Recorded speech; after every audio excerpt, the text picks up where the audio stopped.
तीसरा हमारा पॉइंट है वो है खालिस कौमी पैदावार। मीन्स क्या होगा कि ये पहले हमारे पास आ गया था जीडीपी, फिर आ गया जीएनपी, अब आ गया एनएनपी। खाम कौमी पैदावार जो जीएनपी था, पिछला वाला जो ऑप्शन था, जो हेडिंग थी सेकंड वाली, खाम कौमी पैदावार में सरमाए की फरसूदगी या शिकस्त व रेखत के अखराजात भी शामिल होते हैं। ये क्या होते हैं? डेप्रिसिएशन अलाउंसेस के जो हम मशीनरी वगैरह इस्तेमाल करते हैं या जो हम चीज़ें मैन्युफैक्चर करते हैं या कोई वेस्टेज वगैरह जो उनके अंदर होती है उसको हम माइनस करेंगे। अगर इन अखराजात को खाम कौमी पैदावार से मनफी कर दें तो बाकी खालिस कौमी पैदावार हमारे पास आ जाएगी। इक्वेशन क्या बनेगी? N N P equals to G N P minus depreciation allowances. ठीक है, तो हमारे पास खालिस कौमी पैदावार आ जाएगी। उसके बाद हमारे पास आती है फोर्थ पॉइंट के ऊपर कौमी आमदनी।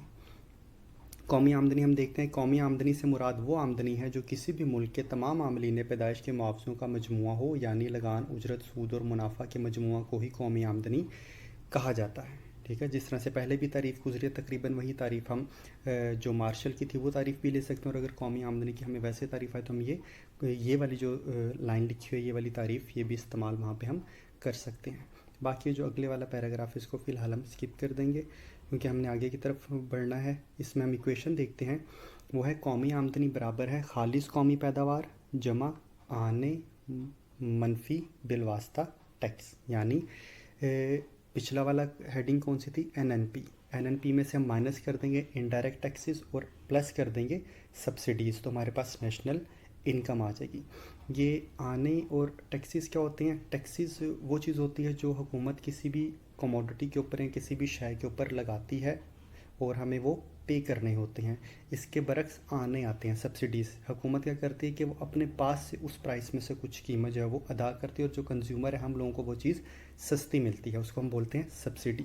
जैसे अगर 100 रुपये की चीज़ अगर हुकूमत उसके ऊपर टैक्स लगाती है तो हमें वो चीज़ 110 रुपये की पड़ेगी, लेकिन अगर हुकूमत वहाँ पे 10 रुपये की सब्सिडी देगी तो हमें चीज़ 100 वाली चीज़ 90 रुपये की मिलेगी। तो हम क्या करते हैं, जो आने होते हैं सब्सिडीज़, क्योंकि वो माइनस हो चुके हैं पहले ही, तो हम उनको वापस जमा कर देते हैं, और जो टैक्सेस जो पहले से जमा हो गए थे हम उनको माइनस कर देते हैं यहाँ से।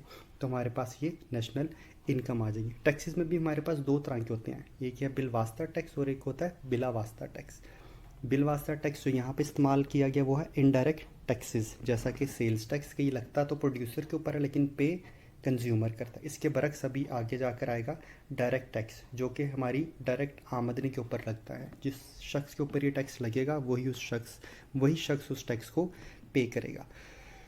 पांचवी हमारे पास चीज़ आती है शख्सी या ज़ाती आमदनी, पर्सनल इनकम। अभी ये वो इनकम है जो इंडिविजुअल अर्न करता है इस कौमी आमदनी की। मतलब हमने पहले उलट बोला था, ऐसे बोला था कि जो ये पर्सनल इनकम है इसका मजमूआ कौमी आमदनी कहलाएगी। अब हम ये देख रहे हैं कि अगर हम कौमी आमदनी की तरफ से हैं तो ये पर्सनल इनकम हमारे पास कैसे आएगी।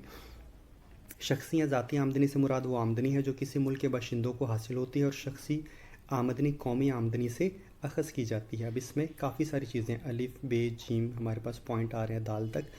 पहला पॉइंट है मुश्तरका सरमाई की कंपनियों के गैर मुनक़सिम मुनाफाजात, दूसरा है मुनाफा टैक्स, तीसरा है समाजी तहफ़्फ़ुज़ की कटौतियाँ, और चौथा है इंतकाली अदायगियाँ।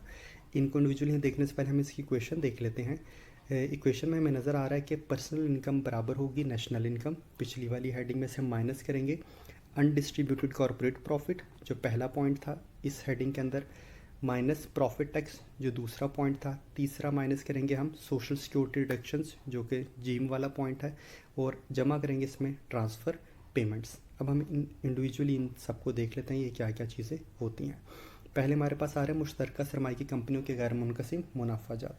ये वो मुनाफा होता है जो बड़ी बड़ी कंपनियां होती हैं वो क्या करती हैं कि अपने मुनाफा में से कुछ मुनाफा तो अपने शेयर होल्डर्स को, जो शराकतदार होते हैं उनको दे देती हैं, लेकिन कुछ मुनाफा अपने पास सेव रख लेती है। जैसे हम भी अपनी आमदनी में से कुछ हिस्सा तो खर्च कर लेते हैं लेकिन कुछ हिस्सा अपने पास फ्यूचर के लिए बचा के रख लेते हैं, तो कंपनियां भी यही काम कर रही होती हैं। तो ये सेविंग्स उनमें से माइनस होनी चाहिए। फिर ये जो कंपनियां टैक्स दे रही होती हैं, ये जो सरमायाकारों और आजरों पर लगता है, ये टैक्स भी उसमें से माइनस करेंगे, जैसे हमने ऊपर भी इनडायरेक्ट टैक्स को उसमें से माइनस किया था। उसके बाद समाजी तहफ़्फ़ुज़ की कटौतियाँ, सिक्योरिटी पेमेंट्स होती हैं, जैसे पेंशनें हैं, फलाह बहबूद के ऊपर जो चीज़ें खर्च होती हैं, कुछ जो है लोगों के वजीफ़े लगा दिए जाते हैं, इनको समाजी तहफ़्फ़ुज़ की कटौतियाँ कहा जाता है। ठीक है, उसके बाद है इंतकाली अदायगियाँ। ट्रांसफ़र पेमेंट्स ये वो पेमेंट्स होती हैं जो किसी भी एक्टिविटी के बगैर किसी को अदा की जाती हैं। ये इसमें भी तकरीबन वही पेंशन वगैरह आ जाती हैं, आप बुढ़ापे के अलाउंस वज़ाइफ वगैरह आ जाते हैं। तो इसको हम क्या करेंगे, जमा करेंगे, क्योंकि किसी ना किसी की आमदनी का हिस्सा बन रही हैं। और ऊपर वाली 3 चीज़ आमदनी का हिस्सा नहीं बनती, वो सिर्फ जो है वो उस तरह से सेव कर ली जाती हैं। तो ये हमारे पास पर्सनल इनकम आ जाएगी। उसके बाद आखिरी हमारे पास पॉइंट आ जाएगा काबिल तसर्रुफ़ शख्सी आमदनी। यहाँ हम इसको बोलेंगे डिस्पोजेबल पर्सनल इनकम। ये वो आमदनी, इंडिविजुअल आमदनी है। क्या होगा कि इसके अंदर कि जो शख्स है वो इस आमदनी को सर्व कर सकता है, मतलब जो आमदनी उसको कौमी आमदनी में से मिली है उसके ऊपर टैक्स लगेगा, जिसको हम बोलेंगे डायरेक्ट टैक्स। तो वो टैक्स जब पे कर देगा तो उसके पास जो पैसे बचेंगे वो काबिल तसर्रुफ़ शख्सी आमदनी होगी। वही आमदनी बाज़ार में जाकर खर्च करेगा, अपनी ज़रूरियात को पूरा कर सकेगा। जैसे एक आदमी है, उसको कौमी आमदनी में से जो हिस्सा मिला वो बना 10,000, उसके ऊपर हुकूमत ने टैक्स लगाया, जो डायरेक्ट टैक्स कहलाएगा वो हुआ समझ लें 500, तो उसके पास बचेगा 10,000 मनफी 500, तो 9,500 रुपया उसकी काबिल तसर्रुफ़ शख्सी आमदनी होगा। तो यहाँ पे हमने देखा कि सब चीज़ें लिंक्ड हैं, सारी हेडिंग्स एक के बाद एक हेडिंग, कुछ ऐड या लेस होगा तो हमारे पास नई हेडिंग आ जाती है। तो इसी तरह से हमें नीचे टेबल में भी नज़र आ रहा है। ए पॉइंट के ऊपर है जीडीपी, फिर जीएनपी, फिर एनएनपी, फिर एनआई, फिर पीआई और फिर डीपीआई। तो हम देखते हैं यहाँ पे भी कुछ ना कुछ चीज़ें जमा या नफ़ी हो रही हैं पिछली वाली हेडिंग के अंदर, तो हमारे पास अगली हेडिंग आती जा रही है। तो अगर आप ये टेबल याद कर लें तो इस टेबल की मदद से आपको काफ़ी हेल्प मिल सकती है इन सब आमदनियों के जो मुख्तलिफ तसव्वुरात हैं उनको याद करने में। पेपर के पॉइंट ऑफ व्यू से भी बहुत इंपॉर्टेंट है, लॉन्ग क्वेश्चन भी आ सकता है। कौमी आमदनी की तारीफ़ करें, इसके मुख्तलिफ तसव्वुरात वहाँ बयान करें। यहाँ पर शॉर्ट क्वेश्चन आंसर्स में भी ये बहुत बार तकरीबन रिपीटेडली पेपर्स के अंदर ये क्वेश्चन हमें नज़र आते हैं। इसी तरह से मज़ीद नीचे एक और भी टेबल दिया गया, अगर आप उसको भी समझना चाहें तो आप उसको भी समझ सकते हैं। खाम कौमी पैदावार, उसमें सब चीज़ें उन्होंने एज्यूम करके कुछ वैल्यूज़ लिखी हुई हैं, फिर खाम कौमी पैदावार आ जाती है। खाम मुल्की पैदावार सबसे पहले, फिर खाम कौमी पैदावार, फिर खालिस कौमी पैदावार, फिर कौमी आमदनी, शख्सी आमदनी और आखिर में काबिल तसर्रुफ़ शख्सी आमदनी। तो ये भी टेबल जो है इससे भी देख के हम इसको चीज़ों को आसानी से याद कर सकते हैं। इंशाल्लाह जो नेक्स्ट टॉपिक है वो हम फिर नेक्स्ट जो है लेक्चर उसके अंदर पढ़ेंगे। अब तक के लिए अल्लाह हाफ़िज़।